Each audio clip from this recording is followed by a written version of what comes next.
उपस्थित होई आमे गर्वित हेउछु। कारण आम भारत वर्षर स्वाधीन पाई आमर पूर्वपुरुष माने आम भारत वर्षर नेता माने बापूजी को अधीन रे नेहरूंकर संचालन रे भारत वर्ष को स्वाधीन करने पाई इंग्रेजी मानकर विरोध रे से माने संग्राम करथिले। आमको मने रखिबा कथा जे जे संग्राम से माने करथिले से असहयोग एवं अहिंसा नीति द्वारा से माने इंग्रेज शासन को भारत वर्षरु छाड़ी करी भारत को स्वाधीन देवा पाई से माने संग्राम करथिले। तेणु करी एई असहयोग आंदोलन आओ अहिंसार नीति आम पाई बहुत महत्वपूर्ण। आओ से माने एही नीति को तांको जीवनर श्रेष्ठ मानी जाइथिले। आओ आम देशर राष्ट्रपिता महात्मा गांधी तांको जीवनर गोटे महत्वपूर्ण नीति मानि नैथिले अहिंसा। आज समग्र विश्व रे देखिबा आम भारत रे देखिबा आम ओडिसा रे मध्य देखिबा बहुत जगह रे हिंसार भावना उत्पन्न हुए, हिंसार आश्रय निया जाए, किंतु बापूजी अहिंसार नीति से आपणाई नैथिले। आओ से माने संग्राम कले एवं आजिर दिन रे एई अगस्त 15 1947 मसीहा आज को गणिबा हेले 78 इंडिपेंडेंस डे अटे। आओ आमे समस्ते पालन करूछु।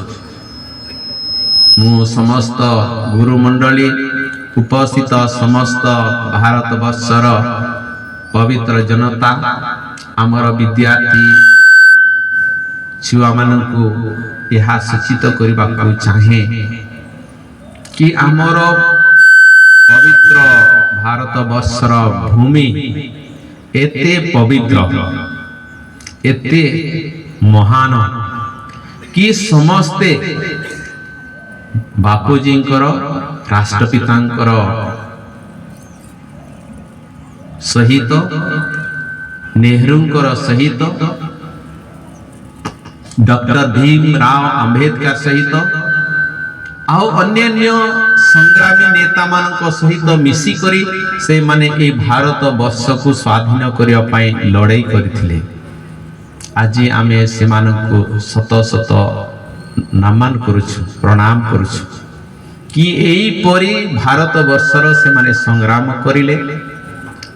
एतिकी खाली नुहे, जदि आमे देखिबा तमे पाठ पढ़िबो हेले आमर आदिवासी नेता माने मध्य एई भारत वर्ष को स्वाधीन करने पाई से माने पछ घुंचा होई नथिले। से माने तांकर रक्त तांकर जीवन को बलिदान दे करी से माने एई संग्राम आरंभ करिथिले। कुहा जाए से माने 1766 रु आरंभ करथिले चाउरा रेवोल्यूशन द्वारा। आउ अनेक अनेक नेता माने आसिले जे मारे तमे जानिबो नाही, जेमिति कि तिलका माझी जने संथाल संग्रामी थिले, वीर सुरेंद्र साय जे संबलपुर अंचल थिले। आ तांकर नारे झारसुगुड़ा गोटे एयरपोर्ट अच्छी। तेलंगा खड़िया जे झारखंड रे खड़िया जाति रे वीर नारायण सिंह कान्हू मुर्मू पुणी संथाली ଆଉ ତାଙ୍କ ଠାରୁ ସବୁଠାରୁ ମହାନ ଏବଂ ଶ୍ରେଷ୍ଠ କାରିସ୍ମାଟିକ ନେତା ଥିଲେ ଭଗବାନ ବିର୍ସା ମୁଣ୍ଡା। ଏହିପରି ଆମେ ଗଣିବା ହେଲେ ସବୁଠାରୁ ଆଗରେ ଚାଉଳ ସଂଗ୍ରାମ ହେଇଥିଲା, ତାପରେ କୋଡ, ତାପରେ ସ୍ଥାଲ, ତାପରେ ମୁଣ୍ଡା ମାନେ ସଂଗ୍ରାମ କରିଥିଲେ। ସେମାନେ ବ୍ରିଟିଶ ମାନଙ୍କୁ ମଧ୍ୟ ବିଦ୍ରୋହ କରିଥିଲେ, କାରଣ ସେମାନେ ଯେଉଁ ସ୍ୱାଧୀନ ଭାବରେ ତାଙ୍କର ଜଙ୍ଗଲ ତାଙ୍କର ଜମିନ ଜାଗାରେ ବସବାସ କରୁଥିଲେ, ମୋଗଲ ସମ୍ରାଟ ମଧ୍ୟ ତାଙ୍କୁ ଘାତ କରିଥିଲେ। ତେଣୁ ତାଙ୍କ ବିରୋଧରେ ମଧ୍ୟ ସେମାନେ ଲଢ଼ିଥିଲେ। ତାପରେ ବ୍ରିଟିଶ ମାନଙ୍କ ସହିତ ଲଢ଼ିଥିଲେ। ଯଦ୍ୟପି ତାଙ୍କର ଯୋଗଦାନକୁ ରାଷ୍ଟ୍ର ସ୍ତରରେ ଏତେ ମାନ୍ୟତା ଦିଆଯାଇ ନାହିଁ, କିନ୍ତୁ ସେମାନେ ସଂଗ୍ରାମ କରିଥିଲେ। ସେମାନେ ତାଙ୍କର ବଂଶ, ତାଙ୍କର ଜାଗା, ତାଙ୍କର ଭୂଇଁ ମାଟିକୁ ମହାନ ଭାବିଥିଲେ। ଆମେ ଜାଣୁ ବିର୍ସା ମୁଣ୍ଡା ତାଙ୍କୁ ଜେଲ ନେଇଯାଇଥିଲା, ତାଙ୍କର ଜେଲରେ ତାଙ୍କୁ ହତ୍ୟା କରାଗଲା। ସେ ଗୋଟେ ମହାନ ସଂଗ୍ରାମୀ ଥିଲେ। ତେଣୁକରି ସମସ୍ତ ବିଦ୍ୟାର୍ଥୀ ଛୁଆମାନେ ତମେ ଏଇ ଭାରତ ବର୍ଷ ପାଇଁ କାମ କରିବ, ଭଲ ପଢ଼ିବ, ଭଲ ସ୍ୱାସ୍ଥ୍ୟରେ ରହିବ, ତା ପାଇଁ ବ୍ୟାୟାମ ଦରକାର ଅଛି। ବଡ଼ ଲୋକ ଉଚ୍ଚସ୍ତରୀୟ ନୌକରି ଦରକାର ଅଛି, ହେଲେ ଭଲ ପଢ଼ିବ, ଆଜ୍ଞାମାନଙ୍କ କଥା ମାନିବ। ତାହା ସହିତ ସମସ୍ତଙ୍କର ଗୋଟିଏ ଉଚ୍ଚ ସ୍ତରର ସ୍ୱପ୍ନ ରହିବା ଅଛି। ତମେ ସ୍ୱପ୍ନ ଦେଖିବ ନାହିଁ, ହେଲେ ଜୀବନରେ ଉନ୍ନତି କରିବ ନାହିଁ। ତେଣୁକରି ଆଜି ଏଇ ପବିତ୍ର ତ୍ରିରଙ୍ଗ ଉତ୍ତୋଳନ କରିଛୁ, ତା ତଳେ ଆମେ ସମସ୍ତେ ଅବସ୍ଥିତ ଅଛୁ, ରହିଛୁ।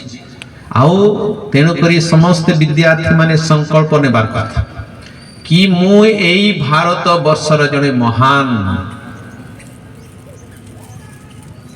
ବ୍ୟକ୍ତି ହୋଇପାରିବି, ଛାତ୍ର କିମ୍ବା ଛାତ୍ରୀ ହୋଇପାରିବି। ଏଇ 2 ଦିନ 11 ତାରିଖ ଅଲିମ୍ପିକ ଖେଳ ଶେଷ ହେଲା ଫ୍ରାନ୍ସ ଦେଶର ରାଜଧାନୀ ପ୍ୟାରିସରେ। ଆମର ଭାରତ ବର୍ଷର ଖେଳ ଏତେ ଉନ୍ନତିର ନୁହେଁ। ଆମେ ହକିରେ ବ୍ରୋଞ୍ଜ ମେଡାଲ ପାଇଲୁ, ଗୌରବର କଥା। ଆଉ ଅନ୍ୟାନ୍ୟ ମାନେ ସମସ୍ତେ ମିଶିକରି 6ଟି ମେଡାଲ ପାଇଛୁ। ଆମେ ଏଇ ଭାରତ ବର୍ଷରେ 140 କୋଟି ଲୋକ ଅଛୁ। ତେଣୁକରି ମୁଁ କହିବାକୁ ଚାହେଁ, ଯେଉଁମାନେ ବୁଦ୍ଧିମାନ, ଯେଉଁମାନେ ପଢ଼ି ପାରୁଛୁ ଜୋରରେ ପଢ଼, ଯେଉଁମାନେ ଖେଳରେ ଅଛ ସେମାନେ ଏକଦମ ପରିଶ୍ରମ କର ଆଉ ଖେଳ, ହେଲେ ତୁମେ ଆଗେ ବଢ଼ି ପାରିବ। ଯେଉଁମାନେ ଅନ୍ୟାନ୍ୟ ରୂପରେ ତମେ ଟ୍ୟାଲେଣ୍ଟେଡ ଅଛ, ତମେ ଗୁଣରେ ପରିପୂର୍ଣ୍ଣ, ସେହି ଅନୁସାରେ ତମେ ପରିଶ୍ରମ କରିବ, ଜୀବନରେ ଉନ୍ନତି କରିପାରିବ। ମୁଁ ଆଜି ବିଶେଷ ଧନ୍ୟବାଦ ଦେଉଛି ଆମର ଗୋମାଡ଼ିର ଗୁରୁମଣ୍ଡଳୀ ମୋତେ ଆଜି ମୁଖ୍ୟ ଅତିଥି ହେବା ପାଇଁ ଆମନ୍ତ୍ରଣ କରିଲେ। ମୁଁ ଧନ୍ୟବାଦ ଦେଉଛି ଏବଂ ଆଉ ଥରେ ସମସ୍ତଙ୍କୁ ଆଜିର ଏହି ପବିତ୍ର ଦିନରେ ଏହି ଭାରତ ବର୍ଷ ପାଇଁ କାମ କରିବା, ଏହି ଭାରତ ବର୍ଷରେ ସମସ୍ତେ ଖୁସି ଏବଂ ଆନନ୍ଦରେ ବସବାସ କରିବା ଏବଂ ଭାରତ ବର୍ଷର ଟେକ ଆମେ ରଖିପାରିବା। ସମସ୍ତେ ଏହି ଭାରତ ବର୍ଷର ନାଗରିକ ଭାବରେ ନିଜର କର୍ତ୍ତବ୍ୟ ଏବଂ ଯାହା ଅଧିକାର ଅଛି ତାହା ଆମେ ପାଳନ କରିବା। ଆଉ ଥରେ ଜୟ ହିନ୍ଦ।